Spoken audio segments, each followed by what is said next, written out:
अस्सलाम वालेकुम, मैं सैयद साजिद। आप देख रहे हैं एम बुलेटिन न्यूज़। जैसा कि अभी हम खड़े हैं मुमरा सानिया हॉल में खड़े हैं और यहाँ पर एसवी कैन फाउंडेशन की तरफ से कपिल खान जो कि गोरखपुर के डॉक्टर आप सभी जानते हैं, उनकी जो किताब छापी है उसी का इनॉग्रेशन करते हुए आज सानिया हॉल में एक फाउंडेशन की तरफ से एक किताब का लॉन्चिंग किया गया। आइए सुनते हैं उस किताब के बारे में और उनकी ज़िंदगी के बारे में डॉक्टर कपिल की ज़ुबानी।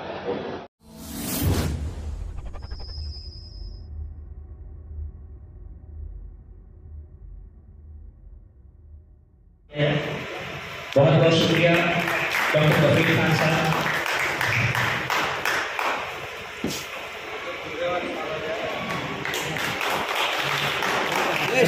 नीलेश आगे आना, एक बुक रखो ना। मेरा हाथ नहीं जा सकता। ठीक ठीक ओके, रेडी ना? हाँ बोलिए बोलिए, आप स्टार्ट। डॉक्टर साहब, तो गोरखपुर हॉस्पिटल ट्रेजेडी आपकी खुद की लिखी हुई किताब आज यहाँ पर मुमरा में लॉन्च हुई। आप इसके लिए खास करके मुमरा आए। मुमरा कौसा के तमाम मीडिया कर्मियों की तरफ से हम आपका इस्तकबाल भी करते हैं, खुशामदीद भी आपकी। क्या यादें आपने इस किताब के ज़रिए साझा की है? किस तरीके का सफ़र जो है आपने बयान तो किया सबके सामने, लेकिन हॉल में मौजूद लोगों ने सुना, हमारे ज़रिए हो सकता है ये और भी ज़्यादा लोगों तक पहुंचेगा। तो मैं चाहूँगा कि इन शॉर्ट थोड़ा सा जो है आप अपने इस सफ़र पर और किताब लिखने के अनुभव तक का जो है बातों को साझा करें। देखिए, मेरी कहानी जो है वो सबको पता है, बिट एंड पीसेस से टुकड़ों में पता है। तो मैंने कोशिश की है कि पूरी कहानी को एक जगह पे रखी जाए इस किताब के ज़रिए।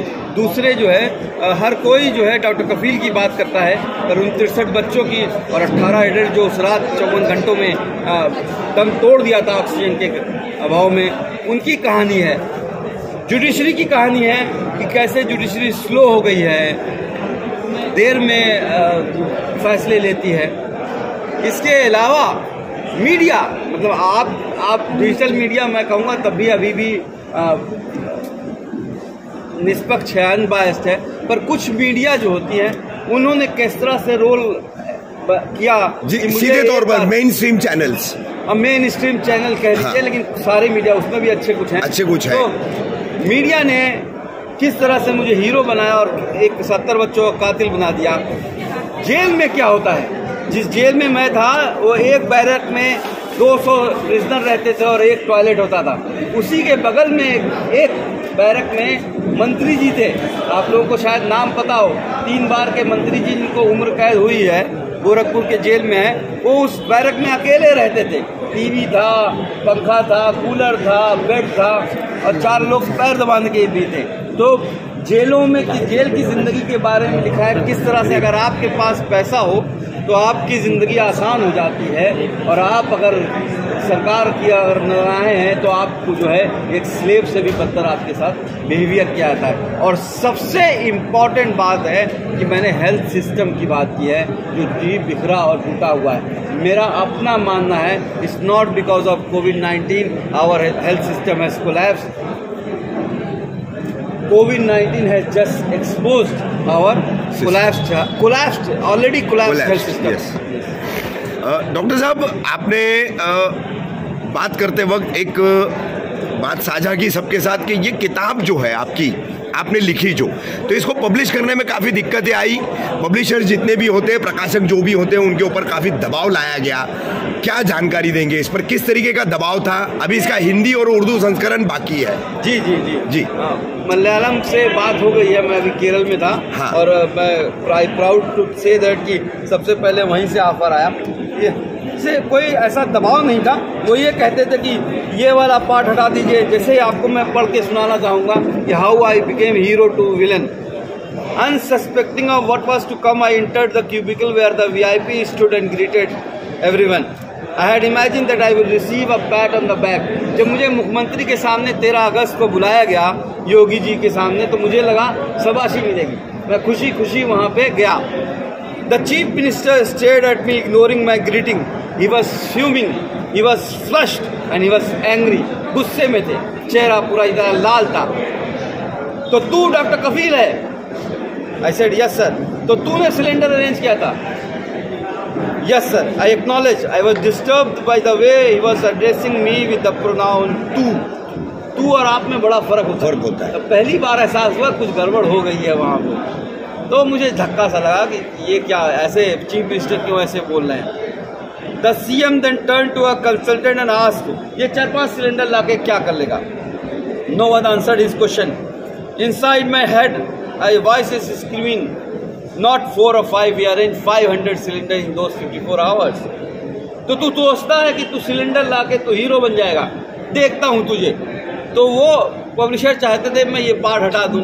अच्छा। ऐसे ही कई पार्ट हैं जो चाहते थे कि ना लिखूँ मैं, पर मैं सच्चाई बयान करना चाहता था। और ये ब्रिटिश पब्लिशर हैं, इन्होंने कहा कि बिना काटे छाटे पब्लिश कर दूंगा, तो मैं चूँकि पैसे की बात नहीं थी, ये बात है कि ये स्टोरी हर लोगों तक पहुंचनी चाहिए।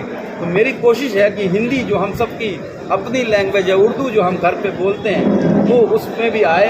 और इंशाल्लाह जो मुंबई आया हूँ, मेरे ख्याल से तो मराठी में भी छापने की बात की जाएगी। डॉक्टर साहब, आपने एक और याद साझा की, जब मुमरा में आप पहली बार आए थे, शायद किसी कुल हिंद मुशायरा यहाँ होता है उसमें आए थे शायद आप, तो आपने कहा कि साथ दूंगा वाला हाथ उठा करके नारा तो लगा दिया गया मगर बोलने नहीं दिया गया। थोड़ा सा हम चाहेंगे कि इसका खुलासा करें, क्या मामला था?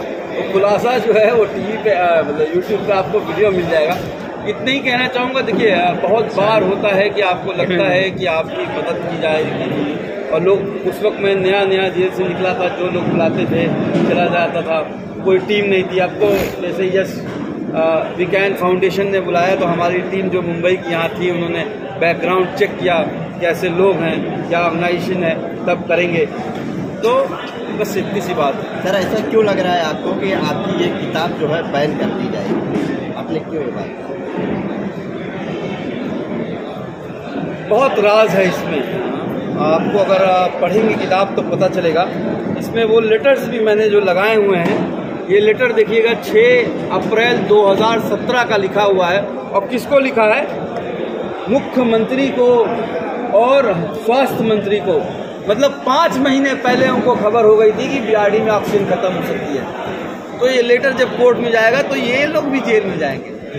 ये लेटर आप देखिए, ये 9 अगस्त 2017 का है, 9 अगस्त 2017 का, एक दिन पहले। और साफ साफ लिखा हुआ है कि लिक्विड ऑक्सीजन की 24 घंटे की बची हुई है सप्लाई।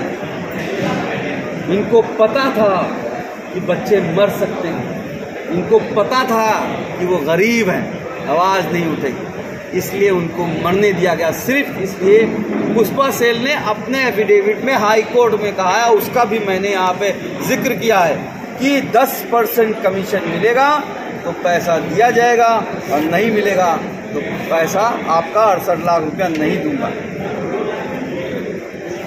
या डॉक्टर साहब, आपने चुनावों की भी बात की अपनी स्पीच के दौरान, तो क्या लग रहा है उत्तर प्रदेश में क्या होने जा रहा है?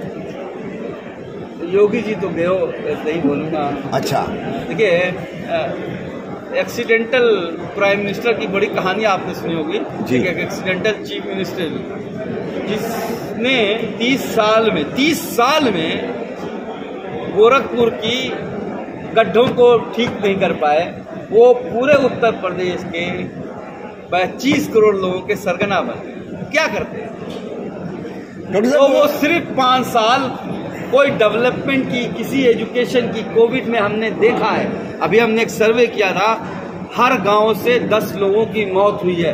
यूपी में 1,10,000 गांव हैं, 10 से मल्टीप्लाई करोगे तो 11 लाख का तो आंकड़ा यही आ जाता है। और कहते हैं कि कोई ऑक्सीजन की कमी से मौत नहीं हुई। गंगा मैया जो है मैली हो गई, लाशें जो है नदियों में तैरती नहीं, और वो झूठ पे झूठ बोलते हैं। चिताओं के अंबार लगते रहे, चिमनियां पिघल, चिता एक चिता के ऊपर दूसरी चिता, मतलब एक लाश के ऊपर दूसरी लाश के ऊपर, एक ही चिता पे 3-3 लाश, 4-4 लाशों को जलते हमने लखनऊ में देखा है।